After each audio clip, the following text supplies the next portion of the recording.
اگلی چیز ہم پڑھتے ہیں محمد عربی کے نام پہ۔ اللہ کے نبی صلی اللہ علیہ وسلم چونکہ عرب میں پیدا کیے گئے، آپ عرب اور عجب کے لیے تھے، لیکن آپ کو محمد عربی کہتے ہوئے آج تھوڑی سی بات بتاؤں گی، وہ ماحول جس میں نبی صلی اللہ علیہ وسلم پیدا کیے گئے۔ اور میں توقع کرتی ہوں آپ لکھیں، یہ جو جملے نے آپ کو کہیں نہیں ملیں گے، یہ میرے اپنے دل سے نکلے ہوئے وہ جملے ہوتے ہیں جو آپ کو بہت ساری کتابوں کو پڑھنے سے زیادہ فائدہ دے سکتے ہیں۔ دوسری بات یہ کہ پھر آپ زیادہ انجوائے کریں گے۔ تو لکھیے، رسول اللہ صلی اللہ علیہ وسلم کی کامل اطاعت کا دوسرا نام اسلام ہے۔ اسلام پر انسان کی دنیا اور آخرت کی نجات کا دار و مدار ہے۔ حقیقی اطاعت کی بنیاد اور روح یہی محبت اور تعظیم ہے۔ یہ دونوں جذبات کسی کے بارے میں جتنے زیادہ ہوتے ہیں، اس کی اطاعت اتنی ہی کامل اور پائیدار ہوتی ہے۔ آسانی سے بات ماننے کو دل کرتا ہے، جس وقت ٹپس اینڈ برڈس ختم ہو جاتے ہیں، چونو چرا ختم ہو جاتی ہے، ذوق و شوق ہوتا ہے، جذبہ اور جوش ہوتا ہے، ولولہ ہوتا ہے، اور آپ کسی کی بات کو ماننے کو شرف اور عزت سمجھتے ہیں، اور پھر انسان اطاعت پر ہی قناعت نہیں کرتا، ایک قدم آگے بڑھ کر اتباع کی کوشش کرتا ہے۔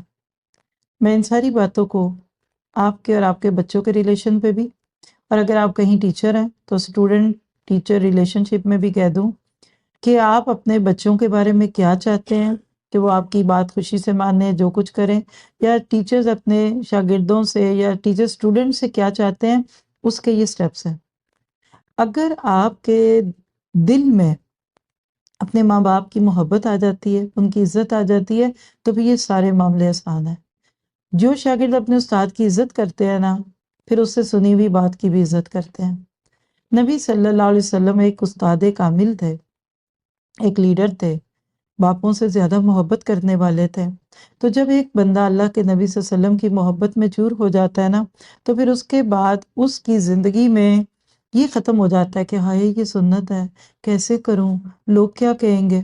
نہ صرف یہ کہ وہ اطاعت کرتا ہے، یعنی دل کی خوشی سے اللہ کے نبی کے فرامین پہ عمل کرتا ہے، بلکہ اتباع کی کوشش کرتا ہے، فٹ سٹیپ پہ چلتا ہے۔ اور پھر آپ ایک ایسے خوبصورت پیشوا کی صورت میں سامنے آتے ہیں کہ جس کی ایک ایک ادا سے لوگ محبت کرتے ہیں، ایک ایک بات سے محبت کرتے ہیں، اور ایک پھر آخر میں بات آتی ہے، وہ کیا ہے کہ پھر اس کے رنگ میں رنگے جاتے ہیں۔ صبغۃ اللہ ومن احسن من اللہ صبغہ، یہ میں نے آدھے پارے کا خلاصہ کر دیا چند جملوں میں، یہ سب پڑھیں گے آپ آج۔ اللہ کے نبی صلی اللہ علیہ وسلم کی محبت رأس المال ہے، کیپٹل ہے، جس سے اعمال کی تجارت ہوتی ہے، نفع ملتے ہیں، اور جتنا زیادہ امت کے دل میں نبی صلی اللہ علیہ وسلم کا مقام واضح ہوتا جائے گا، محبت بڑھتی جائے گی، اتنا فائدہ ہوگا۔ تو آپ سب کے لیے خوشی کی بات بتا رہی ہوں کہ اس پورے دورہ قرآن میں انشاءاللہ آپ کو سیرت بھی پڑھاؤں گی، سٹیپ بائی سٹیپ، بڑے انوکھے سے انداز میں، ایسے انداز میں ہم پڑھیں گے کہ جب دورہ قرآن پورا ہو جائے گا تو قرآن کا ایک پارہ پورا ہو چکا ہوگا، تلاوت پوری ہو چکی ہوگی، اس کے ترجمے کو آپ سمجھ چکے ہوں گے، تزکیہ کے پوائنٹ دیے جا رہے ہیں جس میں آپ اپنا محاسبہ کر رہے ہیں، غور و فکر، تدبر والعمل کی عادت، اور سب سے بڑی بات سیرت، اور آپ کو ایک لائن آف ایکشن مل جائے گی۔ یعنی یہ میرا حال ہے مینی ان ون ہے، یہ 2 in 1 نہیں ہے، یہ 3 4 in 1 ہے، لیکن اس کے لیے پھر آپ کا فوکس چاہیے۔ آج میرا آپ کا مسئلہ یہ نہیں ہے کہ ہمیں یہ نہیں پتا کہ کیا کرنا ہے، ہمارا مسئلہ یہ ہے کہ پتہ سب کچھ ہے، دل نہیں کرتا۔ جانتا ہوں ثواب زہد، لیکن طبیعت ادھر نہیں آتی۔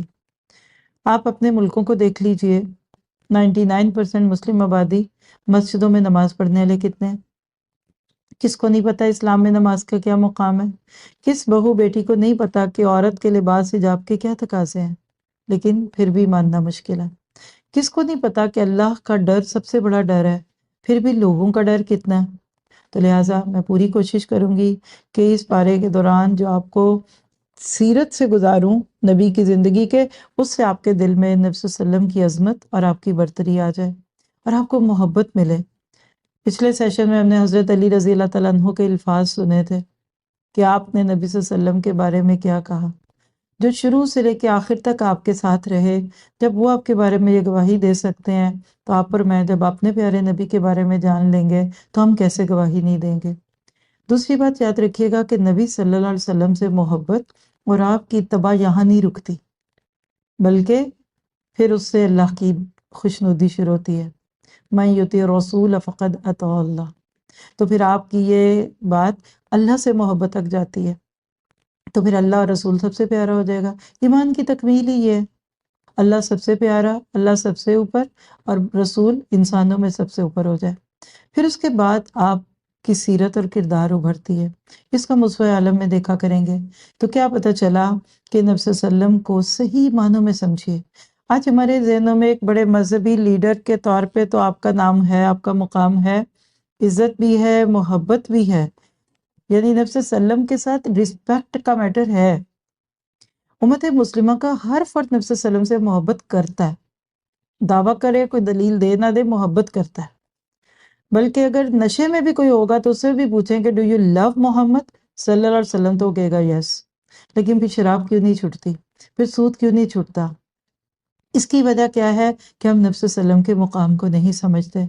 تو آج کے بارے میں چونکہ حضرت ابراہیم علیہ السلام اور اس شرک کی بات آ رہی ہے کہ جس میں لوگ پہنچیں گے، تو انشاءاللہ جب ہم ان آیتوں پہ پہنچیں گے تو پھر میں آپ کو اسی کا اگلا پارٹ لے کر چلوں گی کہ کن اندھیروں میں پیارے نبی نے آنکھ کھولی اور اللہ نے کیسے تطہیر کعبہ کا کام لیا۔ آپ کا میرا کام اس وقت یہ ہے کہ دعا کیجئے کہ میرے آپ کے اس سارے سفر کے اندر نبی صلی اللہ علیہ وسلم کی محبت بڑھتی جائے اور ہم قرآن پاک کا بہترین حل حاصل کریں۔ اللہ تعالیٰ آپ سب سے راضی ہو۔ جزاکم اللہ خیر۔ السلام علیکم ورحمۃ اللہ وبرکاتہ۔